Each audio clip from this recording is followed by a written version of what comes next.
আসসালামু আলাইকুম দর্শক মন্ডলী, আবারও আসলাম ঐতিহ্য আসরাঙ্গার পারে বাজাওয়ালা জামাইকে দেখে আমি একটা ভিডিও করে নিচ্ছি।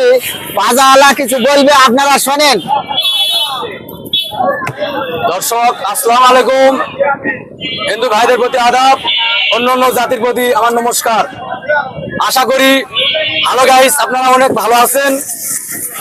আজকে যে আসরিঙ্গা পুকুরে, এটা হলো আসরিঙ্গা দিঘি, আর যে সন্ধ্যাস্থলী উপলক্ষে আজকে এই মেলাটা, আর এই মেলার উপলক্ষে কোনো ক্লান্ত হয়ে যায় এই আসরিঙ্গা পুকুরে দেখতে আসে রেস্ট নাই। এই রেস্টের কারণে হাজার হাজার দর্শক এই আসরিঙ্গা পুকুরে আজকে হাজার হাজার দর্শক আমাদের এই সামনে অবস্থান করতেছে। দেখে দর্শক, আমার বাড়ি হলো গোপীনাথপুর বাজার ভাই। হ্যাঁ, গোপীনাথপুর বাজার। হ্যাঁ, গোপীনাথপুর ভাই। আমি আক্তারপুর থানা, জেলা জয়পুরহাট, গোপীনাথপুর বাসা। ভালো গাইস, আপনারা ভালো থাকবেন, সুস্থ থাকবেন। সামনে বছর আবার এই মেলাতে চলে আসবেন ভাই। ঐতিহ্য আসরাঙ্গা দিঘি দিঘি পার। আচ্ছা আচ্ছা, আল্লাহ হাফেজ।